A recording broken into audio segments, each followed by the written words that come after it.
Hey everyone, Max the Game Boy here, and it has come to my attention that Kirby and the Forgotten Land will be releasing quite soon, and that got me thinking, what other games this year am I excited for? So I've compiled 5 games that will hopefully be releasing this year that I am pumped for, so let's get into it. First off, the obvious one.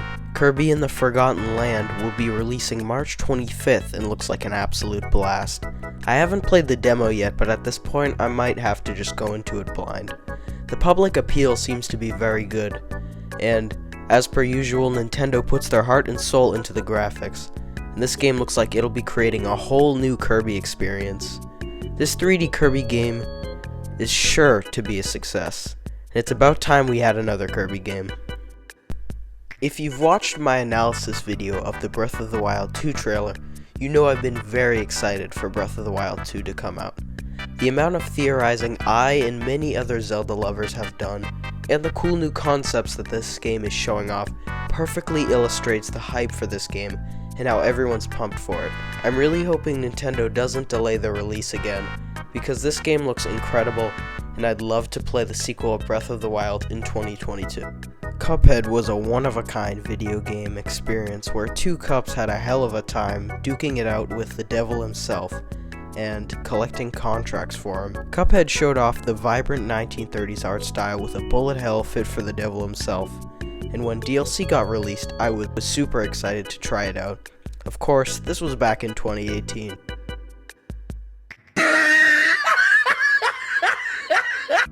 Either way though, I'm still on the edge of my seat ever since the new Cuphead Netflix series came out, and I'd love it if Studio MDHR finished this DLC this year and gave Cuphead fans new fun and challenges. After all, it's a critically acclaimed game for a reason, and there's no other video game experience truly like it. I value that Studio MDHR takes their time to create masterful work like Cuphead. LEGO Star Wars The Skywalker Saga looks like a tremendously fun LEGO adventure that caught my attention as an avid Star Wars fan and a lover of LEGOs. It looks positively packed with content from Star Wars movies and with new side content and tons of characters.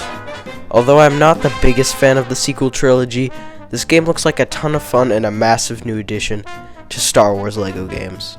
The graphics look refined, the gameplay looks thought out, and the people who made this game seem to be just as crazy about Star Wars as the people buying the game, which is all you can ask for. I have nothing but hope for this game, and I'm sure it's going to be a ton of fun when it comes out. Hollow Knight, much like Cuphead, was yet another hand-drawn indie game that I fell in love with. With its heavy lore and nightmarish and challenging yet fun difficulty, also being nightmarish in the literal sense, but it had a rewarding adventure and hours of exploration. And when a sequel got released that would build up the medieval and bug-themed world of Team Cherry's creation, I was ready to hop back into the insect-themed world of Hollow Knight. Of course, indie games take time to be made, and Team Cherry only consists of like 3 people who make this game, so it's taking a bit, but I'm really hoping that 2022 is the year I finally get to experience Hollow Knight Silk Song. Well, those are 5 games that I am stoked to see. Oh, and speaking of good games, right here, an underrated gem, Mario plus Rabbids Kingdom Battle. A really good crossover and a very fun RPG. Imagine if they were making a sequel of that this year.